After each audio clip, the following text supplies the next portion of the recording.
नमस्कार, आप देख रहे हैं बेस्तक। मैं हूं रजत देवगन। आज शेयर बाजार की ओपनिंग फिर से पॉजिटिव हो गई थी। अंतरराष्ट्रीय संकेत बहुत बढ़िया थे। अमेरिकन मार्केट्स पॉजिटिव क्लोज हुए थे। एशिया बाजार से संकेत ठीक। गिफ्ट निफ्टी बता रहा था कि आज के सत्र में चढ़े तो 50 पॉइंट्स के आसपास तो तेजी पकड़ोगे इनिशियली, उसके बाद देखते हैं। लेकिन क्या देखते हैं, बाजार बिल्कुल दायरे में फंसा हुआ। ऊपर गए, फिर से मुनाफा वसूली हो गई। ट्रेडर्स बहुत कॉशियस हो गए हैं। जब जब तेजी बन रही है तब तक ऊपरी स्तरों पर मुनाफा वसूली हो रही है।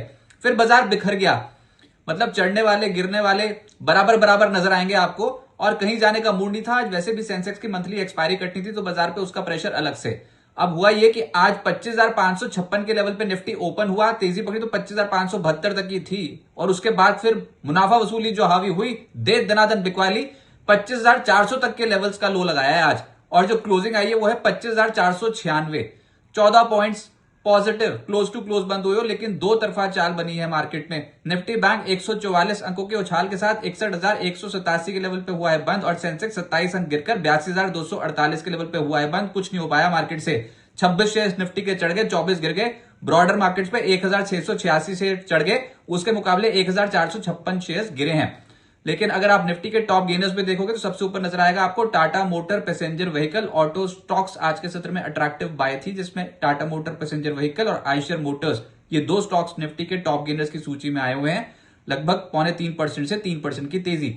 फिर डिफेंस कंपनी बीईएल का स्टॉक 2.25% चढ़ गया। श्रीराम फाइनेंस और मैक्स हेल्थ जैसे स्टॉक 1.5% से 2% ऊपर रहे। निफ्टी लूजर्स में ट्रेंड 1.5% नीचे। और आज सरकारी कंपनियों ने डिसअपॉइंटमेंट दिखाई, जिसमें कोल इंडिया, इस स्टॉक में 1.5% के आसपास की गिरावट रही। और कुछ एनर्जी शेयर, सरकारी शेयर, वहां पर मुनाफा वसूली दिखाई दी। साथ साथ इटर्नल से तो हो ही नहीं पा रहा है, ये स्टॉक देवदनादन नीचे जा रहा है। 1.5% आज भी टूट गया। टाटा कंज्यूमर भी नीचे चला गया। एचडीएफसी बैंक बहुत दबाव डाल रहा है बाजार पे, चला ही नहीं ये स्टॉक पिछले कुछ दिनों में। आज भी 1% नीचे था। एफएनओ गेनर्स में मैनकाइंड फार्मा में बहुत जबरदस्त एक्शन था। ये फार्मा इंडेक्स का भी टॉप गेनर बना है और वायदा कारोबार का भी। तो आज 5% की तेजी मैनकाइंड में। फिर ओएफएसएस 4% ऊपर रहा। ट्यूब इन्वेस्टमेंट चढ़ गया 4%। फोर्टिस का स्टॉक अच्छा चल गया, 3.5% ऊपर रहा। आईडीएफसी फर्स्ट बैंक भी 3.25% चढ़ गया। एफएनओ लूजर्स में सीडीएसएल आज 3% नीचे आया। कैपिटल मार्केट से जुड़ी कंपनियों पर दबाव रहा। फिर सम्मान कैपिटल 3% नीचे था। डिक्सन 2.5% नीचे। बजाज होल्डिंग्स और मुथूट फाइनेंस 2% से 2.25% नीचे रहे। मिड कैप गेनर्स में एक स्टॉक बहुत तेज गति से चल गया, बहुत पिट भी गया था, वो था तेजस नेटवर्क। एकदम से दे दरादन ऊपर जाना शुरू हो गया और 17% की छलांग लगा गया। और इंट्राडे बेसिस पे देखोगे तो 20% की चाल थी, वो तो एडजस्टेड बेसिस पे 17% है। फिर सनोफी अच्छे नतीजे, उसका असर 14% ऊपर। ये भी इनफैक्ट एक बार 20% ऊपर चला गया था, फिर 14% के आसपास बढ़कर बंद हुआ। बलू फॉस्ट 10% अपर सर्किट लॉ। स्पाइस जेट 10% चढ़ गया। केएसबी नतीजों के बाद 9% चढ़ा है। जेएनके बैंक बहुत गदर चला है, ये स्टॉक दिन की ऊंचाइयां छूते छूते बंद हुआ है 8% की तेजी के साथ। मिड कैप लूजर्स में होम फर्स्ट 5.5% टूटा है। फिर सेजिलिटी 5.5% नीचे। बीएलएस 4% नीचे। एजिस लॉजिस्टिक्स 4% नीचे। फाइन ऑर्गेनिक्स और आईएफएल कैप 3.5% नीचे जाकर बंद हुए हैं। सेक्टर जो बाजार को सबसे पसंद आया अचानक से, वो था डिफेंस। हो सकता है प्रधानमंत्री मोदी जो इजराइल के दौरे पे हैं तो उससे कुछ सेंटीमेंट पॉजिटिव आता हुआ नजर आया हो। लेकिन डेटा पैटर्न्स का आप पिछले चार्ट डेटा देखो, बहुत ही गजब का डेटा है। लगातार चढ़ रहा है ये वाला स्टॉक। तो देखते हैं यहां से और कितना उछल पाता है। पहली तेजी बन चुकी है, 4.5% तो आज ही चल गया है। फिर एस्ट्रा माइक्रो 4.25% ऊपर रहा। बीडीएल का स्टॉक 2.5% चढ़ा। यूनिमेक एरोस्पेस और बीईएल 2.25% के करीब चढ़ गए।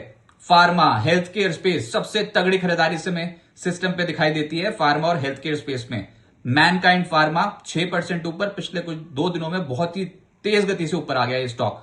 फिर फोर्टिस 3.5% ऊपर रहा। एल्केम 2.5% चढ़ गया। जाइडस लाइफ 2% ऊपर रहा और ग्लेनमार्क भी 2% चढ़ गया। फिर पीएसयू बैंक्स, अगर आप फरवरी महीने का डेटा देखोगे तो पीएसयू बैंक सबसे तेज चलने वाला इंडेक्स बाजार पे बना है। और आज भी बैंक ऑफ बड़ौदा 2.5% ऊपर, बैंक ऑफ महाराष्ट्र 2.25% ऊपर। पीएसबी, यूनियन बैंक, एसबीआई, ये सब स्टॉक्स चढ़ गए। एसबीआई आज 1% के करीब चढ़ा। फिर ऑटो स्टॉक्स में निश्चित रूप से अच्छी खरीदारी हो रही है। आज Tata motor passenger vehicle Nifty का टॉप गेनर बन गया। लगभग 3% के आसपास की तेजी स्टॉक में देखने को मिली। फिर ट्यूब इन्वेस्टमेंट स्टॉक था जिसने गदर मचाया, 4% ये ऊपर आ गया। आयशर मोटर 3.25% ऊपर था। मदरसन और उनो मिंडा जैसे स्टॉक्स में भी एक्शन स्ट्रांग रहा। मारुति भी चल गया। फिर oil and gas play positive हुआ है, जिसमें आईजीएल, पेट्रोनेट, ये तो निश्चित रूप से पुल बैक कर रहे हैं ये वाले स्टॉक्स। लेकिन जो तेज है वो है ऑयल मार्केटिंग कंपनीज, जिसमें आईओसी, एचपीसीएल 1.5% से 2.25% ऊपर है। फिर ओएनजीसी का स्टॉक भी आज हरे निशान की क्लोजिंग दिखा गया, लगभग 1% ऊपर। लेकिन अब आगे क्या होगा? देखिए, बाजार में पेच बुरी तरीके से फंसा हुआ है। आप अगर फरवरी महीने का डेटा देखोगे तो निफ्टी दो तरफा चाल दिखा के गया है। रेंज बहुत बड़ी, 1770 अंकों के दायरे में निफ्टी पे ट्रेड हुआ है। अगर आप मंथ ऑन मंथ बेसिस पे देखोगे जनवरी से अब तक कितनी चढ़ाई चढ़ी है, तो उसमें मात्र 175 अंक दिखाई देते हैं। यानी कि ज्यादा खुश हो गए, ऊपर चले गए तो वहां से एकदम से मुनाफा वसूली हो गई, ज्यादा नीचे चले गए, पेसिमिज्म में जिए तो वहां से एकदम से खरीदारी हो गई। इस तरीके का मार्केट था, बिल्कुल इनडिसीजन वाला मार्केट है, कहीं भी जा सकता है। लेकिन रेंज छोटी होती चली जा रही है, एक दिन की रेंज दूसरे दिन की रेंज के अंदर बन रही है, ये प्रॉब्लम हो रही है। और आपको पता है जब भी ऐसा कॉइलिंग पैटर्न बनता है और ये फटता है तो फिर बाजार किसी भी और जा सकता है। तो सब अपने घर में बैठे बैठे अंदाजे लगा लो कि ऊपर जा रहे हैं कि नीचे जा रहे हैं। आधी जनता बोलेगी ऊपर जा रहे हैं, आधी जनता बोलेगी नीचे जा रहे हैं, पैसा तो बन नहीं रहा। तो ऐसी मार्केट रहती है, हमेशा इनडिसीजन ही क्रिएट होता है। ऑप्शन राइटर्स ने बहुत भयंकर पकड़ बना रखी है इस समय मार्केट में, और किसी बड़ी चाल की तैयारी तो हो रही है, लेकिन वो होगा कब? जब 25,650 के लेवल के ऊपर निकलोगे तो बुल्स अपना कब्जा कर लेंगे, जब 25,350 के लेवल को तोड़ोगे तो मंदी करने वाले हावी हो जाएंगे। अभी देख लो ये दोनों लेवल नहीं टूट रहे ढंग से, तो ये दोनों लेवल्स के बीच में बाजार आके फंसा हुआ है बहुत बुरी तरीके से। फिलहाल कुछ चुनिंदा स्टॉक्स पे ही एक्शन स्ट्रॉन्ग देखने को मिल रहा है। और क्यों ऐसा हो रहा है? क्योंकि कब क्या हो जाए जियो पॉलिटिकल फ्रंट पे किसी को नहीं पता। दुनिया भर के देश आपस में एक दूसरे से पंगे लिए जा रहे हैं, और सबसे ज्यादा तो फोकस में रहते हैं डोनाल्ड ट्रंप। अब यूएस और ईरान के बीच में तीसरे राउंड की बातचीत हो रही है जिनेवा में, और हर बार नाश्ता पानी करते हैं फिर वापस चले जाते हैं। इस बार तीसरे राउंड की बातचीत है और डोनाल्ड ट्रंप बौखलाए हुए हैं उनके सुप्रीम कोर्ट ने जो उनके साथ किया है। तो एक तो 15% के टैरिफ लगा रहे थे, तो वो 10% अभी इंप्लीमेंट हुए हैं। और दूसरा, अगर ईरान ने अब बात ना मानी तो पिछली बार तो सिर्फ उनके उपराष्ट्रपति ने बोला था कि भैया रेड कलर से लाइन मार्क करके दी थी, तो उन्होंने डोनाल्ड ट्रंप की बहुत सारी शर्तें नहीं मानी है। इस बार नहीं मानी तो जहाज खड़े कर रखे हैं उनके तटों पर ईरान पे। अगर कुछ कर देते हैं वहां पर तो फिर एक तो नोबेल प्राइज चला जाएगा उनका, और दूसरा फिर कहीं ग्लोबल मार्केट्स में टेंशन ना क्रिएट कर दें। तो इसी के चलते बाजार थोड़ा फंस गया है। वैसे होना जाना नहीं है, ऐसा लग रहा है कोई बीच का रास्ता निकल आएगा। लेकिन क्या डोनाल्ड ट्रंप शर्तें मानेंगे ईरान की, या फिर ईरान शर्तें मानेगा डोनाल्ड ट्रंप की, किसी को भी नहीं पता ना अभी, उसी के चक्कर में। और आप देखो तो सोना और चांदी भी तो आज ऊपरी स्तरों पे मुनाफा वसूली दिखा रहे हैं। तो टेंशन एस्केलेट हो रही है, नहीं हो रही है, यही इसी गुत्थम गुत्थी में बाजार अटका हुआ है। और अगर तो टेंशन एस्केलेट हो गई तो धड़ करके नीचे जाएंगे, नहीं एस्केलेट हुई तो फिर सेटल हो जाएगा मामला।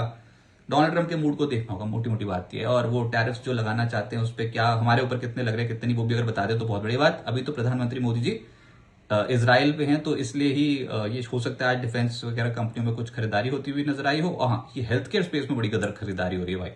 हेल्थ केयर फार्मा कंपनियों के स्टॉक्स अच्छा चल रहे हैं। पर अब निफ्टी के सपोर्ट लेवल और रेजिस्टेंस लेवल में कोई बदलाव नहीं है। सपोर्ट 25,400 25,350 जब तक नहीं टूटता, और निफ्टी के रेजिस्टेंस लेवल 25,590 से 25,650 जब तक नहीं टूटते। तो बाजार इनडिसिसिव मोड पे है, और कभी ना कभी तो एक बड़ी चाल बनेगी ऊपर या नीचे किसी भी तरफ। लेकिन इस समय तो जकड़ के रखा हुआ है, निवेशक थोड़े परेशान हो रहे।